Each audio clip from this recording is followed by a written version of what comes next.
why I love stories. When I was 3 to 4 years old, my parents were always so busy working and carrying out their responsibilities. However, I was an easy child to take care of. Somehow they found out that I am very docile, D-O-C-I-L-E, when I am put in front of television.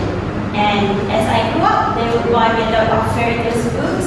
And when I grew up a bit more, they would buy me DVDs and left me with a laptop, so I would not get bored. And that's how I grew up and learned from various forms of stories. In this speech, I want to tell you guys why I love stories. And this is two main points that we are going into depth, which is the first one is looking at the other side of the world, and second, after that, broaden one's imagination. Alright, so for the first one, looking at the other side of the world.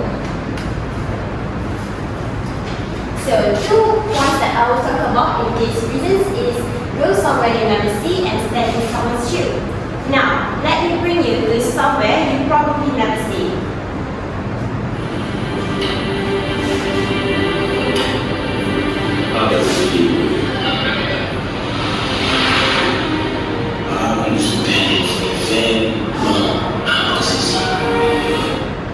Alright, now the question, have you ever been in Malawi?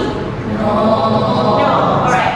Yeah, I am certain that everyone here never even know what kind of country Malawi is. And actually, some of you might not even know that Malawi actually exists. And now, when I show you just now a short video of Malawi, we already know that Malawi actually exists, even though it was a short video. And that's how you go to somewhere you never see. Now, when you ask me if I have ever been to Malawi, I would say yes, through that video. Alright, next. Alright, so stand in someone's shoe. Stand in someone's shoe is actually an idiom, and it means to empathize with another person by imagining yourself in their situation to understand their feelings. Now, when you watch stories or hearing or reading of stories, have you ever felt just like in this idiom? Yes. Alright, if you just know, I'll just let me remind you. Next slide. Alright, have you ever watched Final Destination? Yes. Okay, now, when you recap back, do you ever feel like you are the main character in that movie? And you are actually experiencing what the character in that movie feels? So, if you feel so, it means that you are human because you are able to sympathize and empathize with another beings. And if you ever feel so, it means that you are healthy and normal. Okay, next. So for the country, and also next. Alright, so for the next reason, broaden one's imagination. We are going to talk about escape from reality and think further ahead. Now, when our imagination gets wider, we will think further ahead.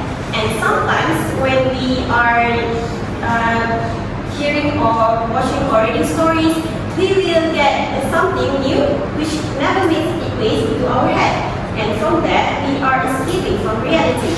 Next. Kalau saya boleh masuk saya Pak Daud dan semoga saya sekarang ni itu kan saya harapannya betul ke?